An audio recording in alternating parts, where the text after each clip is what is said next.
बिस्मिल्लाहिर्रहमानिर्रहीम। अस्सलाम वालेकुम स्टूडेंट्स।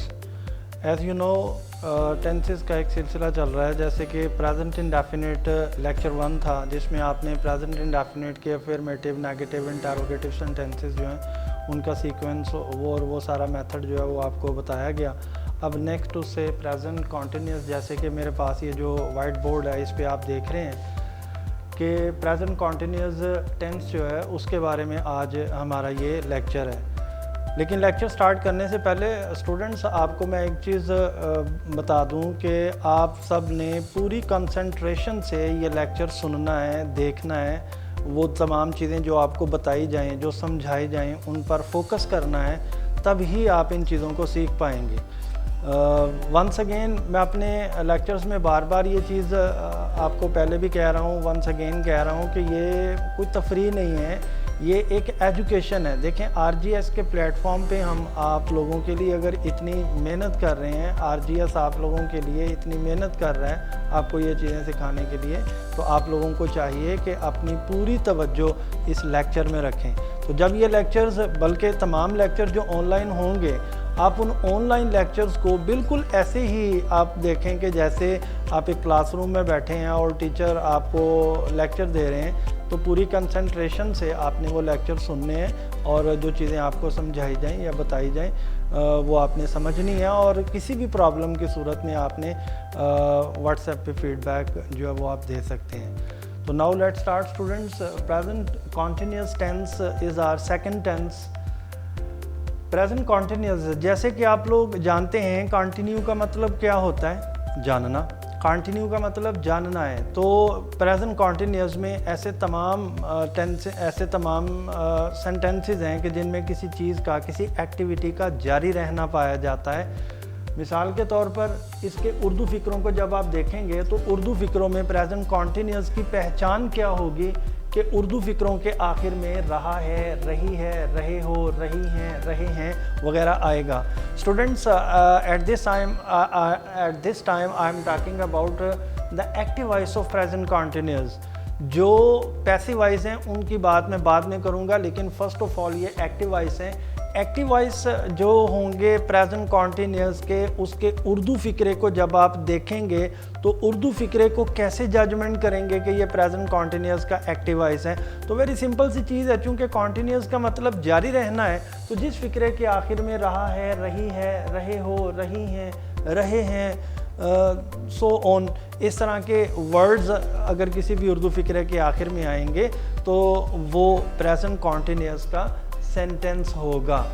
जैसे कि वो मुस्कुरा रही है, मुझे चक्कर आ रहे हैं, वो मुझे मिलने आ रहा है, तुम वक्त ज़ाया कर रहे हो। Students, these are all the sentences of present continuous.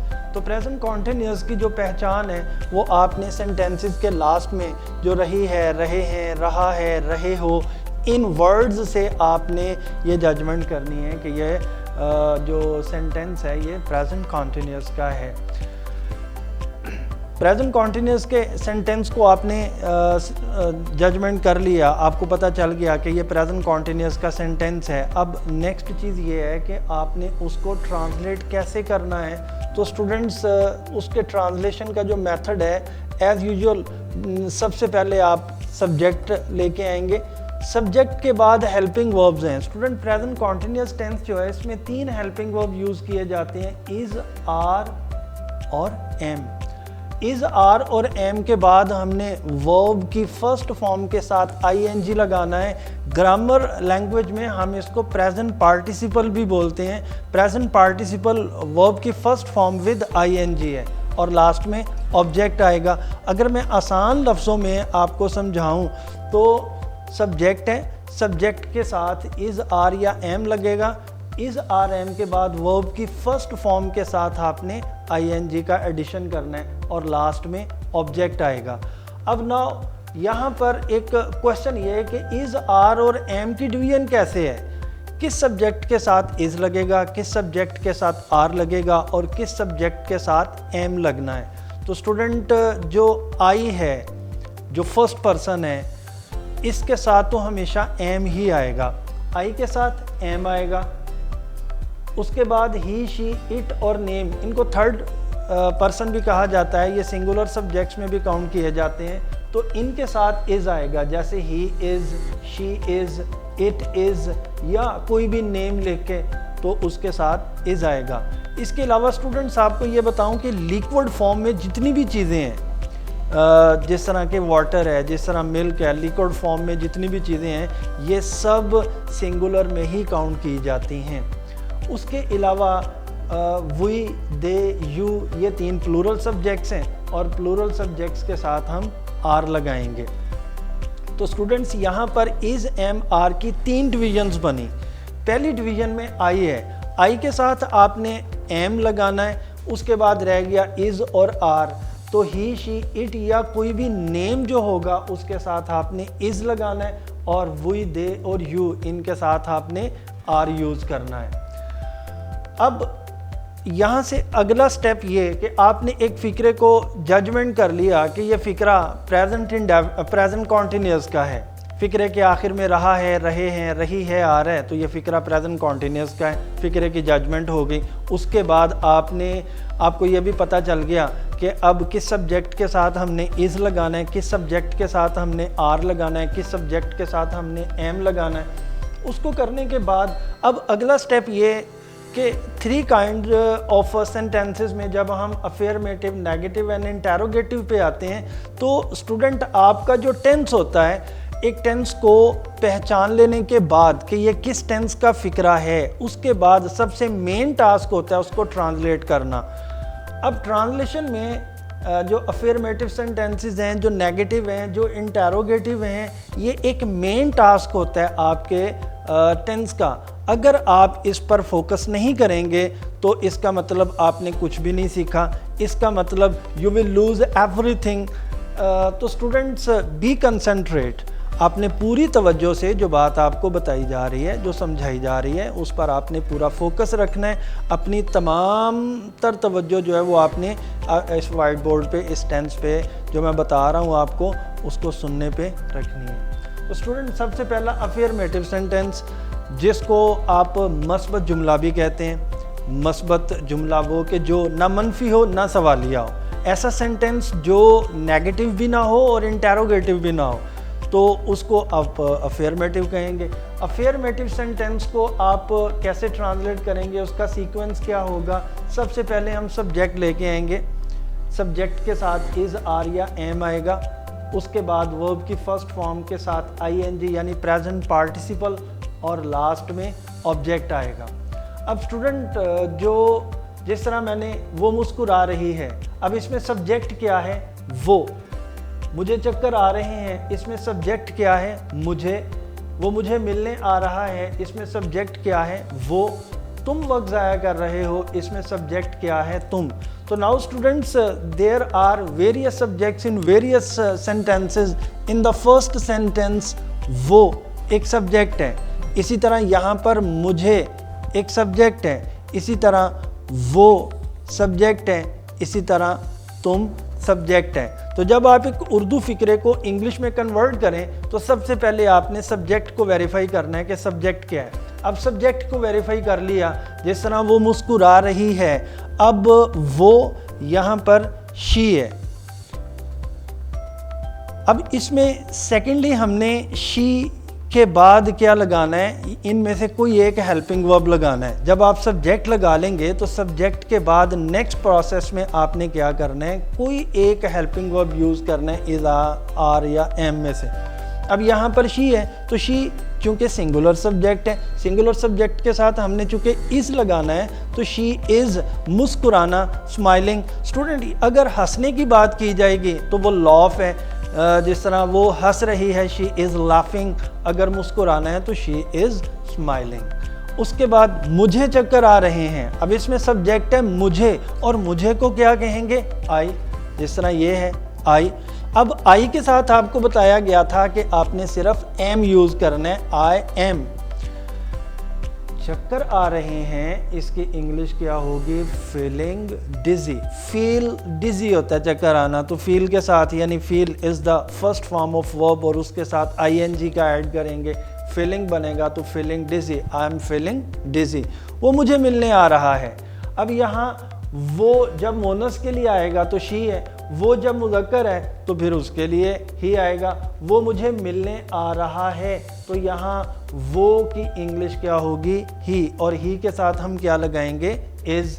आना, आ रहा है, आना इसमें वर्ब है, आना कम, तो कम के साथ आईएनजी लगेगा, कमिंग, ही इज़ कमिंग मुझे मिलने, to see me, he is coming to see me. तुम वक्त ज़ाया कर रहे हो, इसमें स्टूडेंट सब्जेक्ट यू है तो यू के साथ हमने क्या लगाना है, are. You are wasting your time. तो इस तरह से ये अफर्मेटिव सेंटेंसेस हैं। अफर्मेटिव सेंटेंसेस में आपने जस्ट ये जो सीक्वेंस है इसको स्ट्रांगली अपने जहन में रखना है कि सब्जेक्ट के साथ इज़, आर या एम। अब किस सब्जेक्ट के साथ इज़ आना है, किसके साथ आर आना है, किसके साथ एम आना है, ये जहन में रखना आपके लिए इंतहाई ज़रूरी है।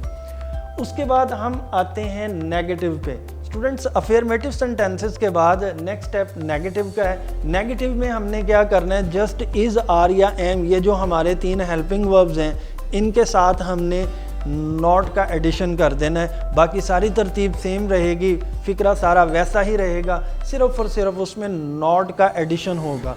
तो जिस तरह से अब इसी फ़िक्रे को लेट्स सपोज कि हम नेगेटिव में ले जाते हैं, जिस तरह वो मुस्कुरा नहीं रही है तो इसका क्या होगा, शी इज़ नॉट स्माइलिंग। वो मुस्कुरा रही है जिसकी शी इज़ स्माइलिंग, ये अफर्मेटिव सेंटेंस। इसको जब हम नेगेटिव में लेके जाएंगे तो नेगेटिव में क्या होगा, सिर्फ इज़, आर या एम के बाद हमने नॉट लगा देना है। वो मुस्कुरा नहीं रही है, शी इज़ नॉट स्माइलिंग। हम जायदाद तकसीम नहीं कर रहे हैं, हम, चूँकि वी है, वी के साथ वी एक प्लूरल सब्जेक्ट है, इसके साथ आर आएगा। वी आर नॉट, तकसीम करना डिवाइड है तो उसके साथ डिवाइडिंग आएगा। We are not dividing the property. तो इस तरह स्टूडेंट्स जो नेगेटिव सेंटेंसेस होंगे, नेगेटिव सेंटेंसेस में हमने क्या करना है कि हमने इज़, आर या एम के बाद नॉट लगा देना है, बाकी सारा सेंटेंस का सीक्वेंस वही रहेगा। इसके बाद स्टूडेंट्स इंटरोगेटिव है। अब इंटरोगेटिव 2 किस्म के होते हैं, एक होते हैं क्या वाले और एक कब, कहाँ और क्यों वाले। तो स्टूडेंट पहले हम क्या वाले जो सवालिया फ़िक्रे हैं इन पे बात करते हैं। जब कोई सेंटेंस क्या से शुरू होगा प्रेजेंट कॉन्टिन्यूअस में, क्या वाला, जिस तरह ये है, क्या बच्चा सो रहा है, क्या खिलाड़ी मैच खेल रहे हैं। जब एक इंटरोगेटिव सेंटेंस क्या से शुरू होगा तो फिर आपने उस फिक्रे का स्टार्ट इज़, आर या एम से लेना है। उस फिक्रे में सब्जेक्ट के मुताबिक, अगर सब्जेक्ट सिंगुलर है तो फिर आप इज़ से फिक्रे का स्टार्ट लेंगे, अगर सब्जेक्ट प्लूरल है तो फिर आप फिक्रे का स्टार्ट आर से लेंगे, और अगर उसमें आई है तो आई के लिए फिक्रे का स्टार्ट एम से लेंगे। जिस तरह क्या बच्चा सो रहा है। अब स्टूडेंट ये देखें कि ये एक इंटरोगेटिव सेंटेंस है और इंटरोगेटिव कौन सा है, क्या वाला। मैंने आपको पहले भी बताया कि इंटरोगेटिव सेंटेंसेस 2 किस्म के हैं, एक क्या वाले जो क्या से शुरू होते हैं, जिस तरह क्या तुम सो रहे हो, क्या तुम पढ़ रहे हो, क्या वो लिख रहा है, क्या वो जा रहा है, क्या वो आ रहा है। ये प्रेजेंट कॉन्टिन्यूअस के क्या वाले इंटरोगेटिव सेंटेंसेस हैं। एक होते हैं कब, कहाँ, क्यों, कैसे वाले, वो आगे इसके बाद आएंगे। जैसे कि क्या बच्चा सो रहा है, क्या खिलाड़ी मैच खेल रहे हैं, तो क्या की सूरत में स्टूडेंट्स इज़, आर, एम फिक्रे के स्टार्ट में आएगा। अब इसमें आप देखें कि सब्जेक्ट बच्चा है जो कि एक सिंगुलर है, सिंगुलर के लिए हमने इज़ से फिक्रा स्टार्ट करना है, इज़, उसके बाद हमने सब्जेक्ट लगा देना है, इज़ द बेबी, और सो रहा है, स्लीपिंग। क्या खिलाड़ी मैच खेल रहे हैं। अब इसमें जो खिलाड़ी हैं ये प्लूरल फॉर्म में है, तो जब प्लूरल फॉर्म में है तो फिर इंटरोगेटिव सेंटेंस का स्टार्ट किससे होगा, आर से। आर द प्लेयर्स, और playing the matches, are the players playing the match. अब स्टूडेंट्स ये तो हो गए आर क्या वाले फिक्रे जो होंगे उनका स्टार्ट इज़, आर, एम से होगा। इसके बाद आगे कब, कहाँ, क्यों, कैसे वाले फिक्रे। अब जिस तरह देखें ये सवालिया फिक्रा है, घंटी कौन बजा रहा है। अब इसमें क्या से शुरू नहीं हुआ लेकिन इसमें कौन है, और कौन की इंग्लिश क्या होगी, हु। तो आपने सिंपल कब, कहाँ और क्यों वाले जो सवालिया फिक्रे हैं उनमें जिस तरह यहाँ कौन है तो फिक्रे का स्टार्ट किससे कर लेना है, हु से। अगर कब है तो व्हेन से, अगर कैसे है तो हाउ से, अगर कहाँ है तो वेयर से। आपने उन सेंटेंसेस में कब, कहाँ और क्यों वाले इंटेरोगेटिव सेंटेंसेस में जब उनको ट्रांसलेट करना है तो उनमें सेंटेंस के लिहाज से कब, कहाँ, क्यों जो भी वर्ड यूज़ होगा उसकी इंग्लिश सबसे पहले लिख देनी है। उसके बाद इज़ आर एम के साथ वो फिक्रा वैसे ही ट्रांसलेट होगा। जैसे कि घंटी कौन बजा रहा है, अब कौन की इंग्लिश क्या है, हु, तो यहाँ पर स्टूडेंट्स हमने हु लगा दिया। अब चूंकि ये सिंगुलर है, रहा है सिंगुलर है, तो हु के बाद क्या लग गया, is. Who is, helping verb is आ गया। और वर्ब बजाना है तो रिंगिंग, ऑब्जेक्ट इसमें घंटी है तो द बेल, तो who is ringing the bell. तो जिस तरह यहाँ पर लोग कहाँ नाच रहे हैं, अब यहाँ वर्ड है कहाँ, और कहाँ की इंग्लिश क्या होगी स्टूडेंट्स, वेयर। तो फिक्रे का स्टार्ट हमने ले लिया वेयर से, क्योंकि इसमें सब्जेक्ट लोग हैं, लोग चूँकि ज़्यादा हैं, और जो प्लूरल फॉर्म में सब्जेक्ट होंगे उसके लिए हम क्या लगाएंगे, आर, वेयर आर। उसके बाद सब्जेक्ट आ गया लोग, द पीपल, और लास्ट में वर्ब आ गया नाचना, डांस, तो डांस के साथ ING, where are the people dancing. उसके बाद है मेहमान कब आ रहे हैं, ये भी इंटेरोगेटिव सेंटेंस है, लेकिन इसमें क्या यूज़ हुआ, कब। तो स्टूडेंट कब की इंग्लिश क्या होगी, व्हेन। सबसे पहले हम व्हेन लेके आएंगे। व्हेन लगाने के बाद हमने देखना है कि हमारा सब्जेक्ट सिंगुलर है या प्लूरल है, और वो सब्जेक्ट है मेहमान, रहे हैं बता रहा है कि मेहमान ज़्यादा हैं। तो जब मेहमान ज़्यादा हैं तो फिर उसके लिए क्या आएगा, आर, व्हेन आर। और मेहमान की इंग्लिश क्या होगी, the guests coming, when are the guests coming. तो स्टूडेंट्स ये एक बड़ा ही सिंपल सा मेथड है इंटेरोगेटिव सेंटेंसेस को, जो क्या वाले हैं उनको, और जो कब, कहाँ, क्यों, कैसे वाले इंटेरोगेटिव हैं इनको। कब, कहाँ और क्यों वाले जो इंटेरोगेटिव हैं उनमें सिर्फ आपने कब, कहाँ और क्यों की जो इंग्लिश है उसको फिक्रे के स्टार्ट में यूज़ करना है, उसके बाद इज़ आर एम के मुताबिक उसको ट्रांसलेट करना है। तो स्टूडेंट्स ये प्रेजेंट कॉन्टिन्यूस के एक्टिव वॉइस थे। अब इसके बाद आगे प्रेजेंट कॉन्टिन्यूस के पैसिव वॉइस। अब यहाँ पे वंस अगेन हमें थोड़ा सा पीछे जाना पड़ेगा। जैसे कि प्रेजेंट कॉन्टिन्यूस के एक्टिव वॉइस जो भी आपने किए, उनमें आपको बताया गया कि प्रेजेंट कॉन्टिन्यूस का जो उर्दू सेंटेंस होगा, उर्दू फ़िक्रा होगा, उसकी पहचान कैसे करेंगे। तो वो हमने पढ़ा था कि जी जिस फ़िक्रे के लास्ट में रहा है, रहे हैं, रही है आएगा, वो प्रेजेंट कॉन्टिन्यूस का एक्टिव वॉइस होगा। तो ठीक है, अब देखें कि प्रेजेंट कॉन्टिन्यूस का जो पैसिव वॉइस है, इसके उर्दू फ़िक्रे को जब हम देखेंगे तो ये कैसे पता चलेगा कि ये पैसिव वॉइस है। तो स्टूडेंट्स लेट्स सपोज कि हमारे पास एक फ़िक्रा लिखा हुआ है, उन दोनों के आखिर में रहे हैं आ रहा है, रहा है, रहे हैं, रही है। तो फिर हम उसको कैसे एक्टिव वॉइस या पैसिव वॉइस में काउंट करेंगे। तो मैं हमेशा ये कहा करता हूँ कि पैसिव वॉइस में काम करवाया जाता है, एक्टिव वॉइस में काम किया जाता है। लेकिन चूँकि छोटे बच्चों के लिए भी अगर वो इसको फॉलो कर रहे हैं तो उनके लिए समझना ज़्यादा आसान इस तरह से होगा कि प्रेजेंट कॉन्टिन्यूस का जो पैसिव वॉइस है उसके आखिर में सिर्फ रहा है नहीं होगा, उसके आखिर में होगा जा रहा है, जा रहे हैं, जा रही हैं, जा रही है। आप एक्टिव वॉइस का कोई भी फ़िक्रा प्रेजेंट कॉन्टिन्यूस का देख लें, उसके आखिर में जा का लफ्ज़ नहीं होगा, उसके आखिर में रहा है, रहे हैं, रही हैं, रही है होगा। ये जो जा का लफ्ज़ है ये उसको पैसिव वॉइस बनाएगा। जैसे कि आपकी दरख्वास्त पर गौर किया जा रहा है, खतूत डाक में डाले जा रहे हैं, पतंगें उड़ाई जा रही हैं। स्टूडेंट्स ये जो जा रहा है, जा रहे हैं, जा रही हैं, ये इस तरह के सेंटेंसेस जो होंगे ये प्रेजेंट कॉन्टिन्यूस के पैसिव वॉइस के हैं।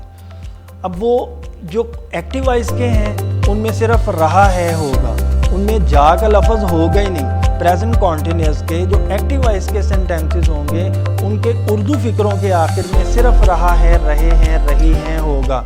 जो प्रेजेंट कॉन्टिन्यूस के पैसिव वॉइस के होंगे उनकी पैसिव वॉइस की पहचान ही जा से है। एक बात हमेशा ध्यान में रखें, प्रेजेंट इंडेफिनिट भी जब हमने किया था तो तब भी उसमें जो प्रेजेंट इंडेफिनिट का पैसिव वॉइस था वहाँ भी जा का लफ्ज़ जो था वो पैसिव वॉइस में यूज़ हुआ था। इसी तरह यहाँ है कि प्रेजेंट कॉन्टिन्यूस का जो पैसिव वॉइस का फिक्रा है उसके आखिर में रहा है, रहे हैं, रही हैं से पहले जा लगा होगा, जा रहा है, जा रहे हैं, जा रही हैं, जा रही है, वगैरह वगैरह। तो इस तरह के जो सेंटेंसेस होंगे वो प्रेजेंट कॉन्टिन्यूस के पैसिव वॉइस के होंगे। तो स्टूडेंट वेरी फर्स्ट स्टेप पे आप लोगों को ये समझ आ गई कि एक उर्दू फ़िक्रे को हमने कैसे जजमेंट किया कि वो प्रेजेंट कॉन्टिन्यूस का पैसिव वॉइस है। रहा है, रहे हैं, रही हैं, रही है से पहले ये जा का लफ्ज़ होगा, ये जा का लफ्ज़ ही उस पता देगा कि ये प्रेजेंट कॉन्टिन्यूस का पैसिव वॉइस है। अब अगला स्टेप आ गया, इसकी एग्जांपल क्या हो सकती हैं, वो एग्जांपल यहाँ पे लिखी हैं। जैसे आपकी दरख्वास्त पर गौर किया जा रहा है, खतूत डाक में डाले जा रहे हैं, पतंगें उड़ाई जा रही हैं, सो ऑन। अब तीसरी चीज़ ये कि प्रेजेंट कॉन्टिन्यूस के जो पैसिव वॉइस के फ़िक्रे हैं इनको ट्रांसलेट करने का मेथड क्या है। वहाँ तो हमने जो एक्टिव वॉइस के थे उनमें सब्जेक्ट के साथ इज़ आर एम लगाया, इज़ आर एम के बाद प्रेजेंट पार्टिसिपल यानी वर्ब की फर्स्ट फॉर्म के साथ ING और लास्ट में ऑब्जेक्ट लग गया। अब जो प्रेजेंट कॉन्टिन्यूस का पैसिव वॉइस का फिक्रा होगा इसको कैसे ट्रांसलेट करेंगे। तो स्टूडेंट्स इनके लास्ट में हमने इनमें जो एडिशन करना है वो सिर्फ उसके लिए ये नोट आप ध्यान में रखें कि इज़, एम और आर ये तो एक्टिव वॉइस में भी आता था, लेकिन इज़, एम और are is followed by being. एक तो इम्पॉर्टेंट चीज़ आ गई इसमें ये वाली कि आपने प्रेजेंट कॉन्टिन्यूस के जो पैसिव वॉइस के फ़िक्रे हैं उनमें आपने बीइंग यूज़ करना है इज़, आर, एम के बाद। And the third form of verb is and the third form of verb. दूसरी इंपॉर्टेंट चीज़ ये आ गई पैसिव वॉइस के बारे में। ये दो चीज़ें प्रेजेंट कॉन्टिन्यूस का जो पैसिव वॉइस होगा उसमें ये दो चीज़ें मोस्ट इंपॉर्टेंट हैं। स्टूडेंट्स मैंने पहले भी आपको फर्स्ट लेक्चर में ये बात बताई थी कि जो पैसिव वॉइस है वो खा किसी भी टेंस का हो, वो प्रेजेंट का है, वो पास्ट का है, वो फ्यूचर का है, पैसिव वॉइस में हमेशा वर्ब की थर्ड फॉर्म ही यूज़ की जाती है। तो यहाँ भी वर्ब की थर्ड फॉर्म तो आएगी। Is, are, am active voice में भी यूज़ हुआ था, लेकिन पैसिव वॉइस में हमने सिर्फ क्या करना है कि इज़, एम या आर जो भी यूज़ होगा उनके फ़ौरन बाद हमने बीइंग का एडिशन करना है और वर्ब की थर्ड फॉर्म ING वाली फॉर्म एक्टिव वॉइस में यूज़ होगी, थर्ड फॉर्म पैसिव वॉइस में यूज़ होगी। फॉर एग्ज़ाम्पल आपकी दरख्वास्त पर गौर किया जा रहा है तो आपकी दरख्वास्त पर योर एप्लीकेशन चूँकि सिंगुलर है इसलिए इज़ आया। अब इज़ के साथ हमने एडिशन करना है बीइंग का। एक्टिव वॉइस में हम लोग क्या कर रहे थे कि इज़, आर या एम के बाद ING वाली फॉर्म लगा रहे थे, वर्ब की फर्स्ट फॉर्म विद ING। लेकिन पैसिव वॉइस में हमने क्या करना है कि हमने इज़, आर या एम के बाद बीइंग का एडिशन करना है और उसके बाद वर्ब की थर्ड फॉर्म लगानी है। तो आपकी दरख्वास्त के लिए आ गया योर एप्लीकेशन, चूँकि एप्लीकेशन सिंगुलर है उसके साथ इज़ आएगा, इज़ के साथ हमने बीइंग का एडिशन कर दिया और वर्ब इसमें है गौर करना चूँकि कंसीडर है और कंसीडर की थर्ड फॉर्म कंसीडर्ड आ गई। इसी तरह खतूत डाक में डाले जा रहे हैं। स्टूडेंट उर्दू में ख़त सिंगुलर और ख़त की प्लूरल फॉर्म खतूत डाक में डाले जा रहे हैं। वो जिस तरह इंग्लिश में आप कहते हैं ना पोस्ट करना, तो वो पोस्ट डाक में डालना, तो खतूत डाक में डाले जा रहे हैं। तो खतूत चूँकि प्लूरल फॉर्म में है तो उसके लिए आ गया लेटर्स। अब चूँकि ये प्लूरल फॉर्म में है तो इसके साथ आर आएगा, आर के साथ हमने बीइंग का एडिशन कर दिया और डाक में डालना वर्ब है जिसको हम पोस्ट कहते हैं और पोस्ट की थर्ड फॉर्म क्या होगी posted. Letters are being posted. उसके बाद आ गया पतंगें उड़ाई जा रही हैं। स्टूडेंट्स पतंग सिंगुलर है और उसकी प्लूरल फॉर्म पतंगे हैं, तो पतंग को काइट कहेंगे और काइट की प्लूरल फॉर्म काइट्स। तो काइट्स चूँकि प्लूरल फॉर्म है इसलिए काइट्स के साथ क्या लगेगा आर और आर के साथ बीइंग का एडिशन होगा, काइट्स आर बीइंग। और उड़ाना स्टूडेंट्स उड़ना और उड़ाना दोनों सूरतों में वर्ड फ्लाई यूज़ किया जाता है।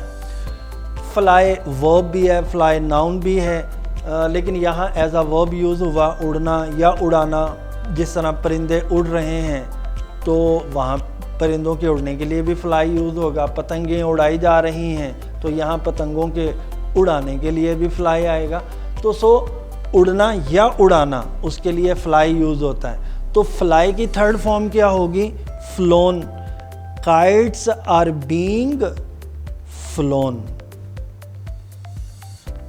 अब तीसरी सेकंड ये आ गया कि जो प्रेजेंट कॉन्टिन्यूस का पैसिव वॉइस है, पैसिव वॉइस में ये अफर्मेटिव सेंटेंसेस ही चल रहे हैं, जिसमें हमने एक चीज़ ये देखी कि इज़, आर या एम, इज़, आर या एम के साथ हर पैसिव वॉइस के हर फिक्रे में बीइंग लगेगा और बीइंग के साथ वर्ब की थर्ड फॉर्म लगेगी। उसके बाद आगे नेगेटिव। नेगेटिव में हमने क्या करना है कि इज़, आर या एम के बाद हमने नॉट लगा देना है। जिस तरह ये नेगेटिव सेंटेंस है उसे सर्टिफिकेट नहीं दिया जा रहा है, सर्टिफिकेट नहीं दिया जा रहा, उसे के लिए आ गया ही, और ही चूँकि सिंगुलर है इसके साथ आएगा इज़, ही इज़ आ गया, ही इज़ के बाद हमने नॉट लगा दिया। नॉट के बाद फिर बीइंग आएगा। जो अफर्मेटिव सेंटेंसेस थे यहाँ इज़, आर या एम के बाद बीइंग आया था, लेकिन चूंकि ये नेगेटिव है इसलिए हमने इज़, आर या एम के साथ नॉट लगाना है और उसके बाद बीइंग लगाना है। ही इज़ नॉट बीइंग, देना गिव होता है तो गिव की थर्ड फॉर्म गिवन आएगी। He is not being given, और सर्टिफिकेट को आ सर्टिफिकेट ही कहेंगे। ये उर्दू और इंग्लिश दोनों में सेम है। उसके बाद है क्या अंडे उबाले जा रहे हैं। अब क्या अंडे चूंकि प्लूरल फॉर्म में, तो मैंने आपको पहले बताया था सब्जेक्ट अगर प्लूरल फॉर्म में होगा तो उसके लिए आर आएगा, सब्जेक्ट अगर सिंगुलर फॉर्म में होगा तो उसके लिए इज़ आएगा। अब ये इंटेरोगेटिव सेंटेंस है प्रेजेंट कॉन्टिन्यूअस के पैसिव वॉइस का, तो इसमें भी जब हमने देखा कि हमारा सब्जेक्ट प्लूरल फॉर्म में है तो फिक्रे का स्टार्ट किससे लेंगे? आर से। आर एग्स और उसके बाद बीइंग आएगा, आर एग्स बीइंग, और बॉयल की थर्ड फॉर्म बॉयल्ड आएगी। उसके बाद अंडे क्यों उबाले जा रहे हैं। अब स्टूडेंट ये क्या वाला सवालिया फिक्रा नहीं है, इससे पहले एक्टिव वॉइस में भी आपको ये एडवाइस की गई थी कि क्या वाले जो इंटेरोगेटिव सेंटेंसेस होंगे उनमें फिक्रे का स्टार्ट इज़, आर, एम से होगा। यहाँ भी वही सेम मेथड है कि प्रेजेंट कॉन्टिन्यूअस का जो पैसिव वॉइस है, पैसिव वॉइस में जो इंटेरोगेटिव सेंटेंसेस क्या वाले होंगे उनमें भी फिक्रे का स्टार्ट इज़, आर, एम से ही होगा। अगर सब्जेक्ट सिंगुलर है तो फिक्रे का स्टार्ट इज़ से लें, अगर सब्जेक्ट प्लूरल है तो आर से लें, अगर आई है तो एम से। अब यहाँ पर ये क्या वाला इंटेरोगेटिव नहीं है, ये है क्यों वाला, और क्यों की इंग्लिश क्या होगी? वाई। तो हमने फिक्रे का स्टार्ट किससे ले लिया? वाई से। मैंने आपको पहले भी बताया कि कब, कहाँ, क्यों, कैसे, इनको जब हम किसी भी फिक्रे में आएंगे, कब, कहाँ, क्यों, तो आप उस फिक्रे का स्टार्ट हमेशा इन वर्ड से लेंगे। अगर लेट्स सपोज यहाँ क्यों ना हो, कैसे हो, अंडे कैसे उबाले जा रहे हैं, तो कैसे की इंग्लिश हाउ, तो यहाँ हाउ आ जाएगा। अब कैसे भी ना हो, कब हो, अंडे कब उबाले जा रहे हैं, तो कब, व्हेन, तो यहाँ व्हेन आ जाएगा। आपने उस सिचुएशन के मुताबिक वो वर्ड यहाँ चूज़ करना है। वो कब है तो व्हेन है, कैसे है तो हाउ। अब यहाँ पर वो वर्ड लग गया, उसके बाद आपने देखना है सब्जेक्ट सिंगुलर है या प्लूरल है। अब यहाँ पर सब्जेक्ट जो है वो अंडे चूँकि प्लूरल है तो हमने प्लूरल के लिए आर लगा दिया, आर। फिर सब्जेक्ट आ गया एग्स, वाई आर एग्स, और उबालना बॉयल है तो उसके साथ बीइंग का एडिशन करके बॉयल की थर्ड फॉर्म बॉयल्ड लगा दी। तो स्टूडेंट्स ये आपका सेकंड टेंस था, present continuous tense. Present continuous tense के एक्टिव वॉइस और पैसिव वॉइस आज आप लोगों ने दोनों किए। ये सेकंड टेंस था, इससे पहले आपने प्रेजेंट इंडेफिनिट रिवाइज किया। टेंसेस के हवाले से दो चीज़ें स्टूडेंट्स बहुत ज़्यादा अहम होती हैं। मैं हमेशा क्लासेस में भी ये चीज़ स्टूडेंट्स को एडवाइस किया करता हूँ, और ऑन एयर भी मैं आप लोगों से एक बात ये कहना चाह रहा हूँ कि टेंसेस करने के लिए आप लोगों को सिंगुलर और प्लूरल पे आपकी ग्रिप होना बहुत ज़रूरी है। एंड सेकंड चीज़, उसमें जो फॉर्म ऑफ वर्ब्स हैं इन पे ग्रिप होना बहुत ज़रूरी है। अगर फॉर्म ऑफ वर्ब्स आप लोग नहीं करेंगे तो आपके लिए बहुत ज़्यादा मुश्किल क्रिएट हो जाएगी। आपके लिए ये ट्रांसलेशन जो है वो इम्पॉसिबल होगा, मुश्किल नहीं बल्कि नामुमकिन होगा अगर आप फॉर्म ऑफ वर्ब्स नहीं करेंगे। तो पहला टास्क स्टूडेंट्स आप लोगों ने ये करना है कि ये जो प्रेजेंट कॉन्टिन्यूस की अनसॉल्व्ड एक्सरसाइजेज हैं आपकी ग्रामर एंड कंपोजिशन में, वहाँ से इसकी अनसॉल्व्ड एक्सरसाइजेज आपने अटेम्प्ट करनी है। ये आपका समर वेकेशन जो है उसमें भी ये चीज़ है और ये बाकायदा रिटर्न फॉर्म में चेक की जाएगी। When you will come to school after vacation, इस चीज़ को चेक किया जाएगा, आपका टेस्ट लिया जाएगा, आपसे सुना जाएगा, देखा जाएगा। तो रिटर्न फॉर्म में आपने इन सब को जो अनसॉल्व एक्सरसाइजेज हैं ग्रामर एंड कंपोजिशन में, वहाँ से एक तो आपने वो सारी अटेम्प्ट करनी है और सेकेंडली जो फॉर्म ऑफ वर्ब्स हैं उन सब को बार बार आपने रीड करना है, यानी रिवाइज़ करते रहना है उनको और अपनी स्टडीज़ पे पूरा कंसंट्रेट करना है। ज़्यादा से ज़्यादा वक्त अपनी स्टडीज़ को देना और टाइम वेस्ट नहीं करना। अल्लाह ताला आपका हामी व नासिर हो।